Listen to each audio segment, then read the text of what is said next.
நம்ம ஹாரி சுய கௌரவமே இல்லாத ஒரு மனுஷன். அப்படிப்பட்ட ஒருத்தன் இந்த உலகத்துல இருக்கிற எல்லா ஆண்மகனுக்கும் தலைவனா இருந்தா எப்படி இருக்கும்? ரொம்ப காமெடியா இருக்கும். நீயும் என்ன கலாய்க்கிறியா? நான் நேரடியா விஷயத்துக்கு வரேன். நான் ரகசியமா உருவாக்கிக்கிட்டு இருக்கிற என்னோட ரோபோட்ஸ் உலகத்துல மனுஷங்களோட இடத்தை நிரப்புறது மட்டும் இல்ல, அதுங்கதான் இந்த உலகத்தால போகுது. கட்டுப்பாடு, சுய ஒழுக்கம், இதெல்லாம் நேரடியா கடைபிடிக்கிற ரோபோட்ஸ் தான் எனக்கு தேவை.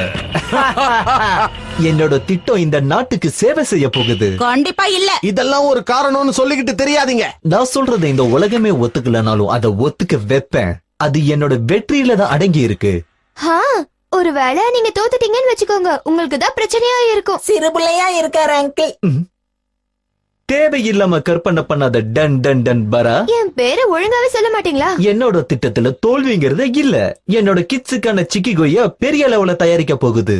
சரியா சொன்னாரு. என்ன மாதிரி ஒரு ஜீனியஸோட கண்டுபிடிப்பு என்னைக்குமே சொதப்பினது கிடையாது. எந்த பிரச்சனையும் இல்லாம அந்த ரோபோட்ஸ விக்க வேண்டியது என்னோட கடமை. பாத்தீங்கல்ல எங்களோட திட்டம் எந்த அளவுக்கு கச்சிதமா இருக்குன்னு.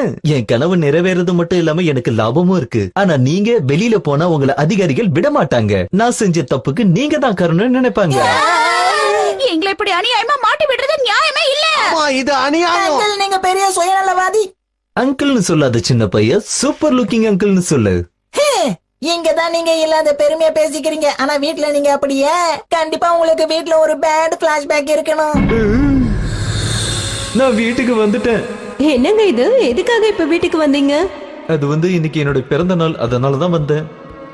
வரீங்கன்னு போன் பண்ணி சொல்லக்கூடாதா? நான் எப்பவும் சமைக்கிற மாதிரியே சமைச்சிட்டேன். பாருங்க, இப்ப எல்லாமே தீர்ந்து போச்சு. அச்சச்சோ, இது என்னோட ட்ரெஸ் ஆச்சே. உங்க ட்ரெஸ் கூட சேர்ந்தா என்ன துவைக்க பாத்தீங்க உங்களா? எனக்கு இது வேண்டாம், சுத்தமா வேண்டாம். இன்னும் கொஞ்ச நாள்ல எனக்கு சீஃப் போலீஸ் போஸ்டிங் கிடைக்கும்.